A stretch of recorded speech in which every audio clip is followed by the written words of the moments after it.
नमस्कार दोस्तों, जय श्री राधे, जय श्री कृष्णा। इस वीडियो में हम आपको सुनाएंगे दशा माता के 8वें दिन की कहानी। आइए कथा प्रारंभ करते हैं। पुराने समय की बात है कि एक घर में एक जेठानी देवरानी रहती थी। वे दोनों निसंतान थी। वे मेहनत करके पेट पालती थी। दोनों व्रत पूजन कुछ भी नहीं करती थीं। एक दिन दोनों प्रातःकाल गांव में आग लेने गई। उस दिन गांव में दशा माता का पूजन था, इसलिए उन्हें किसी के यहाँ से भी आग नहीं मिली। आग न मिलने पर जेठानी देवरानी से बोली, आज हम दोनों का भी व्रत रहेगा। शाम को आग मिलने पर ही रसोई बनाकर भोजन करेंगी। शाम हो जाने पर जेठानी अपनी पड़ोसिन के यहाँ से आग लेने गई। पड़ोसिन ने उसे आदरपूर्वक बैठाया। जेठानी ने पड़ोसिन से पूछा, दशा माता का पूजन करने से क्या होता है? पड़ोसिन ने बताया कि जिस दशा माता की इच्छा करके डोरा लिया जाता है वह इच्छा पूर्ण हो जाती है। जेठानी यह सुनकर पड़ोसिन से बोली, अगली बार जब डोरा लेना हो तो मुझे भी बताना, मैं भी डोरा लूँगी। जेठानी जैसे ही आग लेकर घर से बाहर आई तो उसे गाय चरकर आती हुई दिखी। ग्वाला पीछे आ रहा था। उसके कंधे पर एक बछड़ा था और एक गाय बछड़े को चाटते हुए चर रही थी। पड़ोसन ने ग्वाले से पूछा, तुम्हारी गाय के पहली बार प्रसव हुआ है क्या?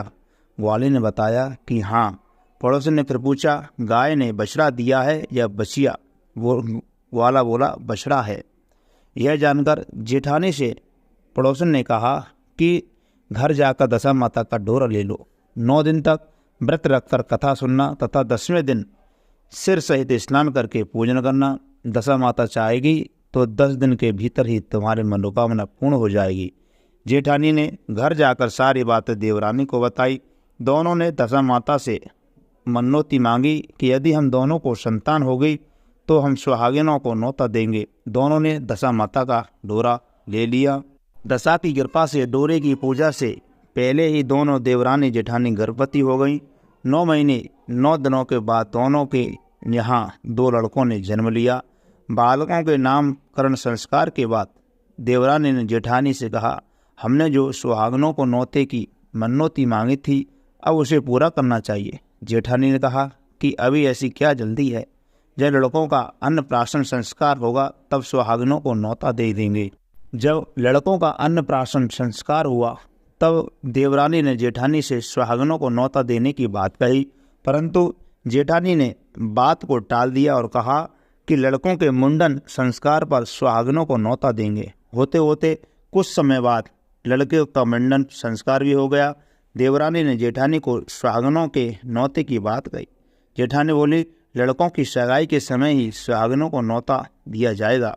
लड़के बड़े हो गए, उनकी सगाई भी हो गई, परंतु जेठानी ने अब की बार भी सुहागन नहीं न्योती। जेठानी बोली, जिस दिन लड़कों के फेरे होंगे उसी दिन सुहागनों को न्योता देंगे।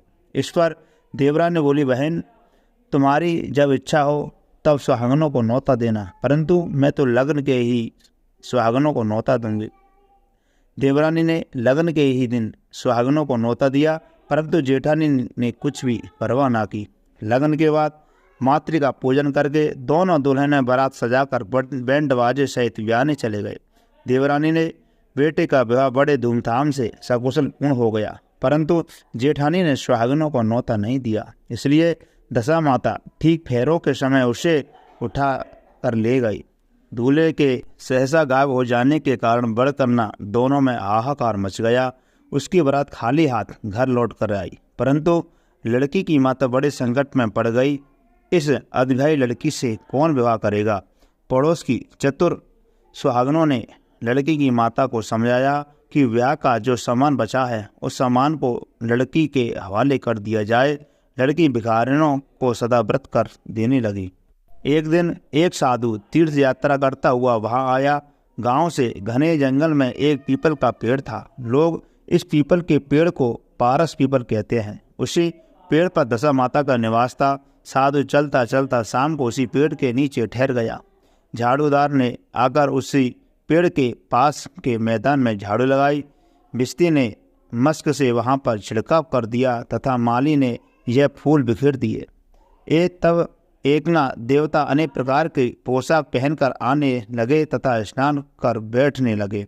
सबसे बाद में स्वर्ग के राजा इंद्र का सिंहासन उतरा। उसी के साथ स्वर्ग की अप्सराएं आकर सिंहासन के चारों ओर नाचने लगीं। उसी समय अधविवाहित लड़के को गोद में लेकर दशा माता पीपल के पेड़ से नीचे उतरी। इंद्र के साथ स्वर्ग से एक सुरा गाय भी आई थी। उसने 2 गिलास दूध दिया था। लड़के ने अधविवाहित के भाग का 1 गिलास अलग रख दिया गया, दूसरे गिलास का दूध भी पी लिया। जब तक अप्सराओं का नाच गाना होता रहा, दशा माता लड़के को गोद में लेकर बैठी रही। प्रातःकाल होते ही देवताओं का दरबार भंग हुआ। साधु भी वहाँ से चलकर गांव में गया। साधु महाराज गांव में भिक्षा मांगते मांगते अधविवाहित लड़के के घर पर पहुंचा। लड़की ने आदरपूर्वक साधु को बैठाया और भोजन तैयार किया। लड़की ने 3 पत्तल परोस कर रखे। पहले पत्तल अधविवाहित अपने पति के लिए रखी, दूसरी पत्तल बाबा जी के सामने रखी और 1 पत्तल अपने सामने रखी। बाबा ने अपने आप कहा, वाह, जो मैंने बात रात को देखी वही बात यहाँ भी देखने को मिल रही है। लड़की ने पूछा, क्या बात है बाबा जी? साधु बाबा ने बात टालते हुए कहा, हम बैरागी लोग ऐसी अनेक बातें करते रहते हैं, तुम्हें ऐसी बातों से क्या मतलब? तुम तो भोजन करो और भगवान का भजन करो। लड़की ने हट पकड़ ली। उसने कहा, जब तक आप अपनी कही बात का खुलासा नहीं करेंगे मैं भोजन नहीं करूँगी। इस पर भी साधु बाबा चुप रहे। तब लड़की बोली कि आप साधु हैं और मैं सती हूँ। आप या तो अपने कथन का स्पष्ट कीजिए कि आपने रात में क्या देखा, नहीं तो मैं आपको श्राप दे दूंगी। तब साधु बाबा ने रात का सारा किस्सा कह सुनाया।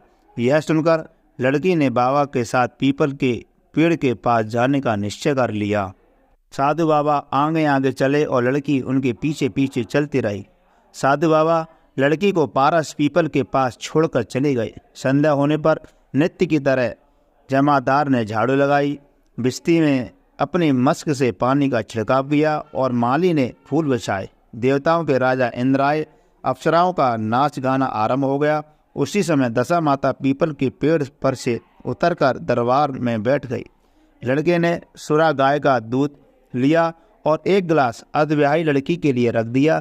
जैसे ही लड़के ने दूध का गिलास मुंह पर लगाया तो ही लड़की दूसरा गिलास हाथ में लेकर वर के सामने आ गई। वह बोली, अपना भाग लेने के लिए मैं उपस्थित हूँ, मेरे लिए क्या आज्ञा है? मैं सेवा करने के लिए तैयार हूँ। तब लड़का बोला, मैं इस तरह से तुमसे नहीं मिल सकता, मैं दशा माता की सेवा में रहता हूँ। मुझे अभी दरबार में जाकर दशा माता की गोद में बैठना होगा। यदि तुम्हें मुझसे प्यार है तो दशा माता को प्रश्न करके उनसे मुझे अपने लिए मांग सकती हो, तब मैं तुम्हारा हो सकता हूँ। लड़का दूध पीकर दशा माता की गोद में जाकर बैठा।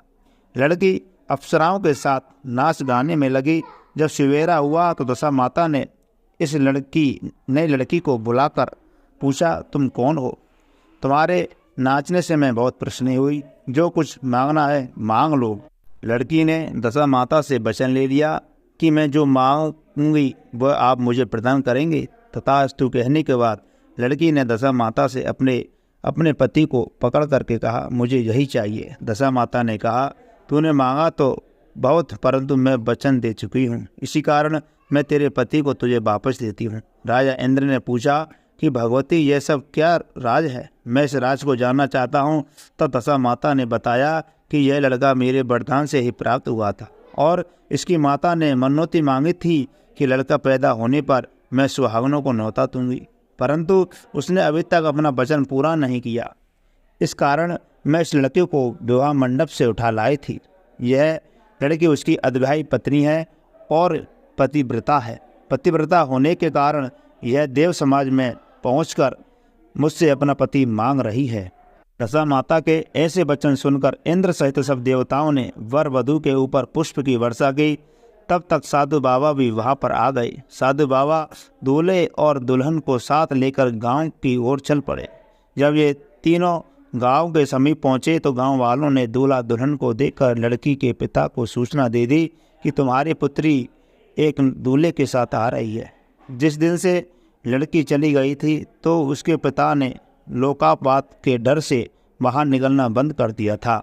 गांव वालों की यह भी बात सुनकर उसने घर के किवाड़ बंद कर लिए। उसने सोचा समझा लड़की साधु बाबा के साथ आ रही होगी, इसलिए लोग मेरा उपवास कर रहे हैं।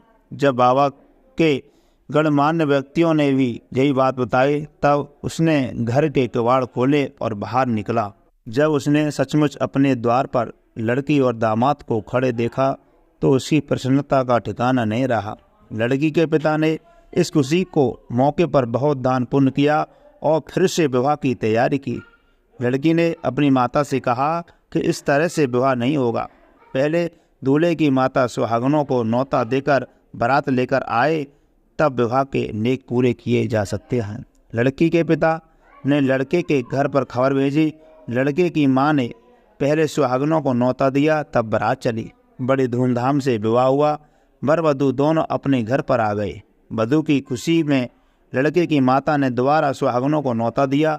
इसी समय से विवाह के दिन वर के घर पर सुहागनों को न्योतने की प्रथा चली आ रही है। दशा माता ने जिस तरह सती की दशा बदली, वैसे वह सभी का कल्याण करे। जय हो दशा माता की। इस वीडियो में इतना ही। आपको वीडियो अच्छी लगी हो तो लाइक करें, चैनल को सब्सक्राइब करें।